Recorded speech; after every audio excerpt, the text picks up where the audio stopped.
এই নির্বাচন সরকার বদলের নির্বাচন না, এই নির্বাচন ঠিক করবে দেশের মালিককে।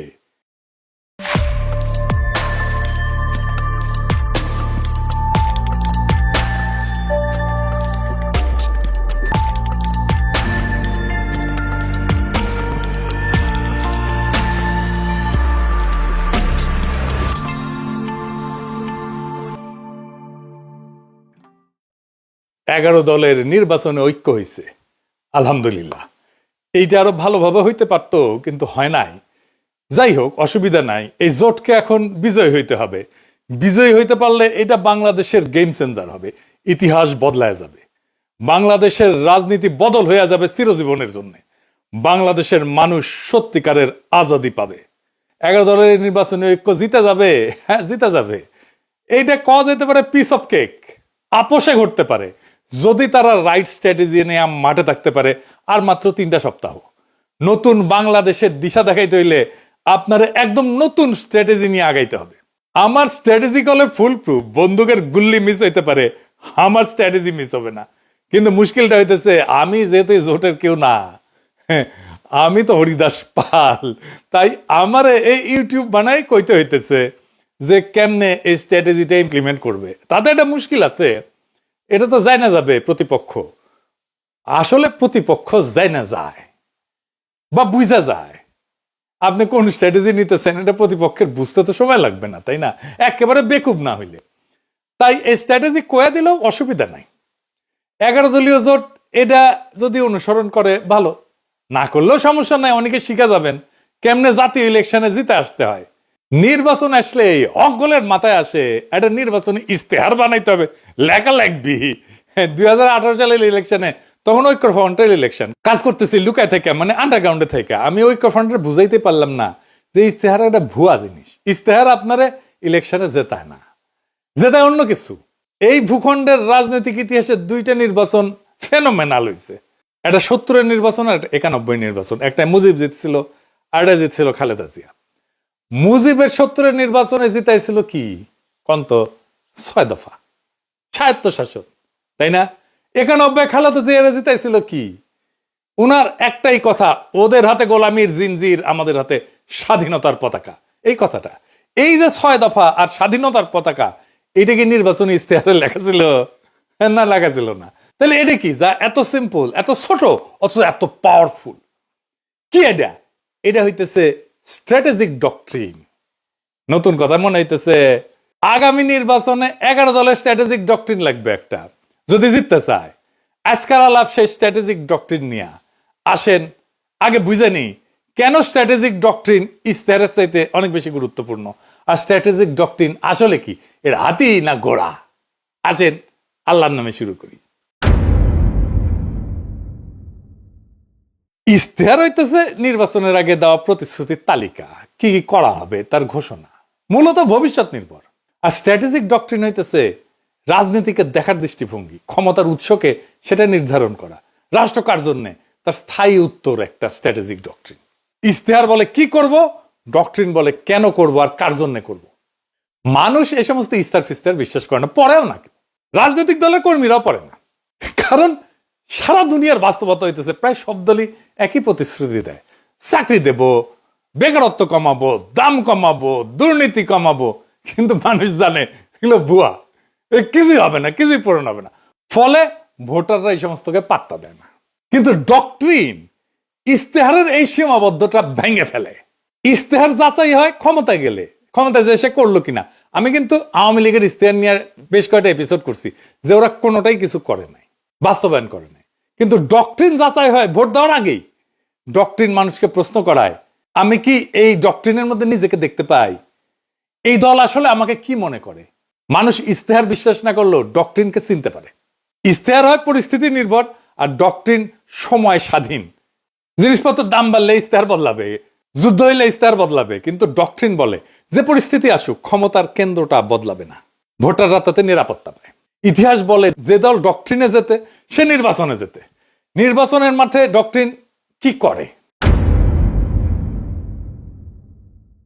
1 নাম্বার, ভোটকে একটা ডিল থেকে ঘোষণা বানায় দেয়। ইস্তেহার, আমি ভোট দিচ্ছি কারণ তুমি দিবা আমারে, তাই তো? আর ডক্ট্রিন বলে আমি ভোট দিচ্ছি কারণ আমি জানি ও আমি কে তার কাছে। 2 নাম্বার, প্রতিপক্ষের কথা কেউ নিজের করে নেয়। তার প্রতিপক্ষ যত কথা বলবে আমাদের ফ্রেমে বলবে, এটাই ডক্ট্রিন ঠিক করে। এটা আমরা আগে পরে আরো বিস্তারিত বলবো। ডক্ট্রিন ঠিক হলে ইশতেহার তার বাইরে যেতে পারে না। ডক্ট্রিন ইশতেহারের সীমা টেনে দেয়। আর মানুষের মনস্তত্ত্ব, মানুষ কি বিশ্বাস করে? মানুষ বিশ্বাস করে যে তাকে সম্মান দেয়, যে তাকে ছোট করে না, যে তাকে মর্যাদা দেয়, যে তাকে রাষ্ট্রের মালিক বানায়, তাকে বিশ্বাস করে। আর ইশতেহার বলে আমি তোমার এটা দেব। ডক্ট্রিন বলে আরে তুমি কি দেবো, তুমি তো মালিক। ডক্ট্রিন এটা বুঝায় দেয়। ইশতেহার আপনাকে গ্রহীতা বা অনুগ্রহ প্রার্থী বানায়, ডক্ট্রিন আপনাকে মালিক বানায় দেয়। মালিক ভিক্ষার উপরে ভোট দেয় না। নির্বাচন তো প্রতিশ্রুতির প্রতিযোগিতা না, নির্বাচন দেশের মালিকানা নির্ধারণ করে। তাই ইশতেহারের চেয়ে গুরুত্বপূর্ণ আমরা রাষ্ট্রকে, রাজনীতিকে, মানুষকে, জনগণকে, রাষ্ট্রের সাথে জনগণের সম্পর্ককে কিভাবে দেখি। নির্বাচনে মানুষ প্রতিশ্রুতিতে ভোট দেয় না, এটা বুঝতে হবে বাংলাদেশের পলিটিশিয়ানদেরকে। নিজের অবস্থানকে যে বুঝাই দিতে পারে তারে ভোট দেয়। আর যেই দল মানুষকে তার অবস্থান বুঝায় দেয় সেই দল ইশতেহার ছাড়াই জয়ী হইতে পারে। ইশতেহার ভুয়া জিনিস, ডক্ট্রিন আসল জিনিস। তাইলে 11 দলীয় জোটের বিজয়ের লক্ষ্যে স্ট্র্যাটেজিক ডক্ট্রিন কি হইতে পারে? আগে দেখে নেই বিএনপির স্ট্র্যাটেজিক ডক্ট্রিন কি এই নির্বাচনে, বলতে পারবেন? এটা জানা দরকার, কারণ এই বিএনপির স্ট্র্যাটেজিক ডক্ট্রিনকে হারাইতে হবে। কি সেটা? সেটা হইতেছে সবার আগে বাংলাদেশ, আমার আগে আমরা, আমাদের আগে দেশ, সবার আগে বাংলাদেশ।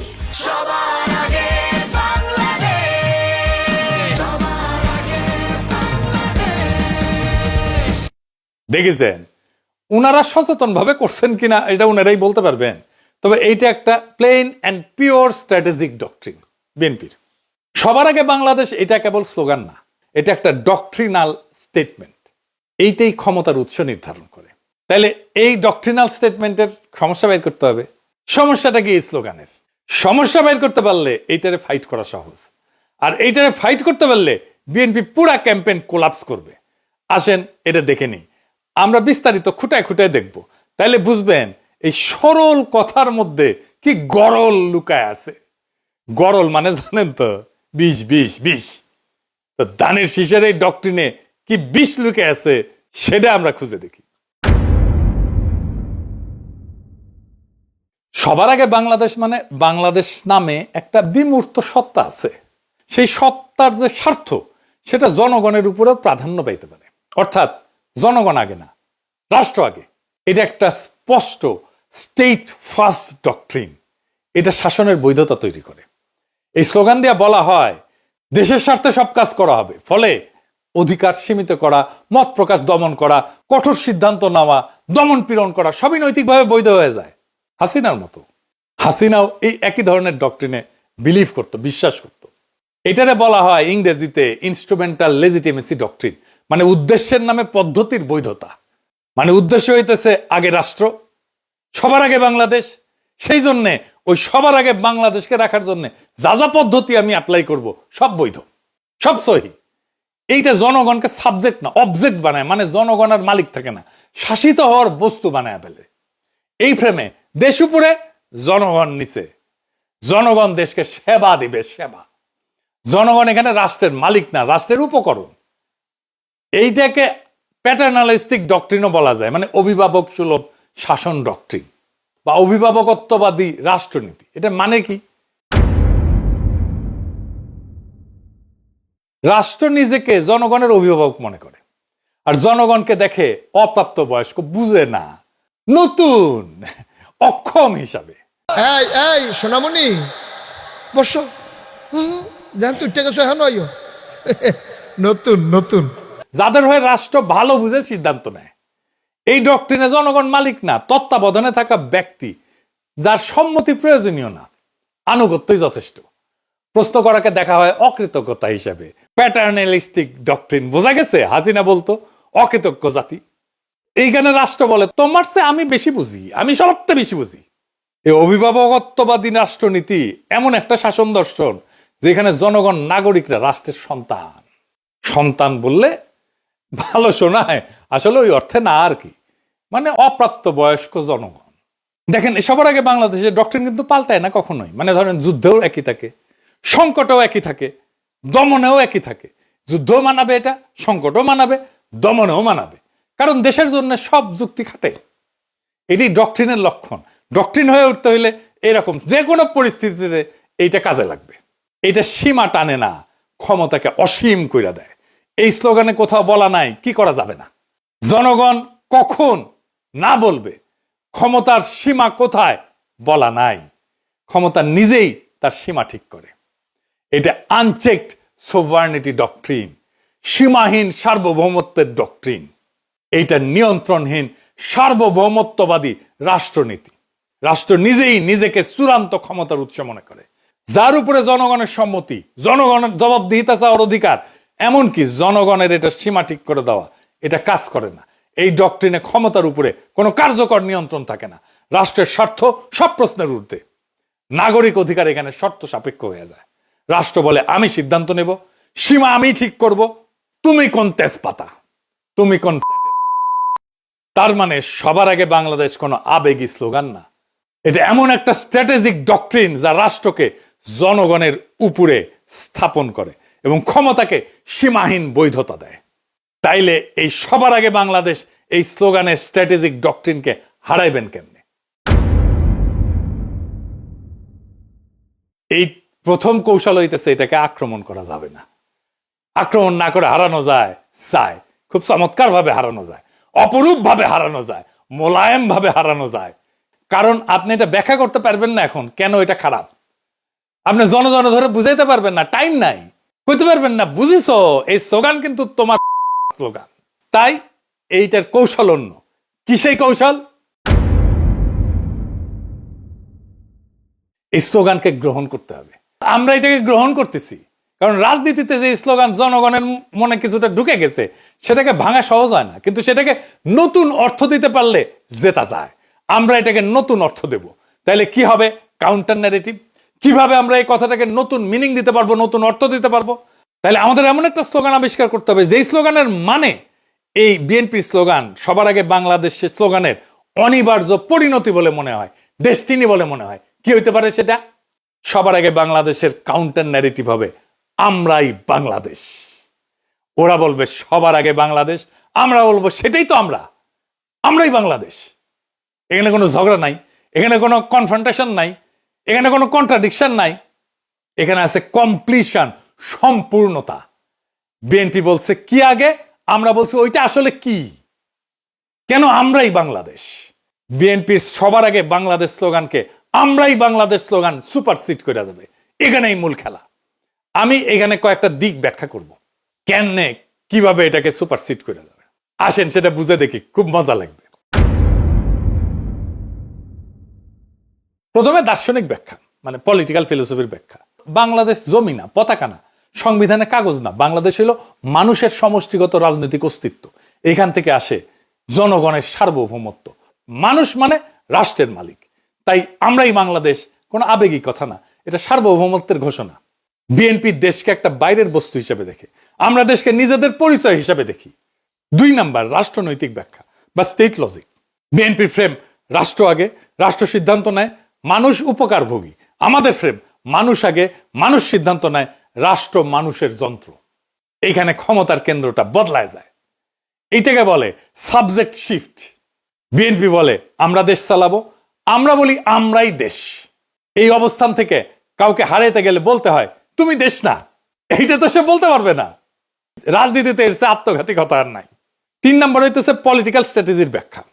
এটারে বলা হয় ক্লাসিক ফ্রেম হাইজ্যাকিং। বিএনপি যতবার বলবে সবার আগে বাংলাদেশ, ততবার তারা আসলে বলবে আমরা আগে। তারা নিজেরাই জনগণকে কেন্দ্র বানাবে, আমাদের ফ্রেম রিপিট করবে। এটারে বলা হয় নো এসকেপ ন্যারেটিভ। ওরা কথা বললেই আমার ভাষায় কথা বলবে। 4 নম্বর হইতেছে মার্কেটিং ব্যাখ্যা, পলিটিক্যাল মার্কেটিং আর কি, মানে পণ্যের মার্কেটিং না। বিএনপির স্লোগান অ্যাবস্ট্রাক্ট প্রোডাক্ট সেন্ট্রিক, মানে মানুষ শুধু সমর্থন করে। আমাদের স্লোগান আইডেন্টিটি বেসড, মানুষ নিজেকে এটার ভিতরে দেখতে পায়। মানুষ পোস্টারে লিখবে আমরাই বাংলাদেশ, কারণ এটা স্লোগান না, এটা সেলফ আইডেন্টিটি স্টেটমেন্ট। মানুষ যেটা নিজের পরিচয় মনে করে ওইটার সাথে বিশ্বাসঘাতকতা করে না। বোঝা গেছে? খুব সিম্পল 2টা শব্দ, বিধ্বংসী। আপনাদের মনে আছে আওয়ামী লীগের জয় বাংলা স্লোগানটারে ক্যাপচার কইরা ধ্বংস করে দিছিলাম।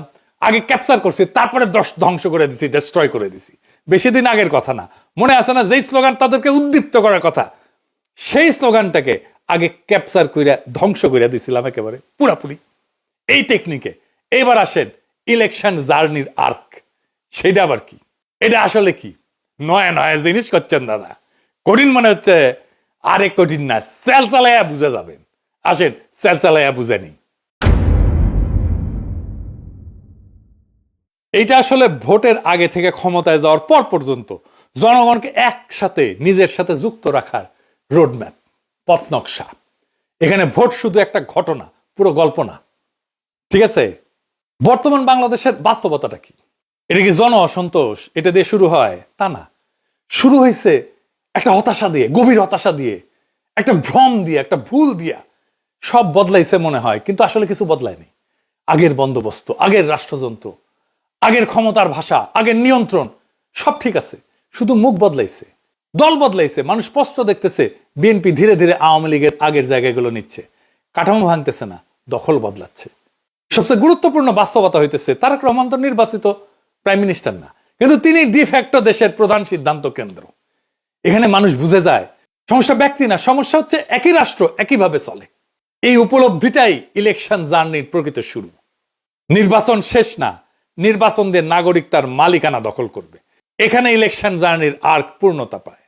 স্লোগান থেকে যাত্রা। এর প্রথম ফেজে কি হবে? পরিচয়কে জাগরিত করা।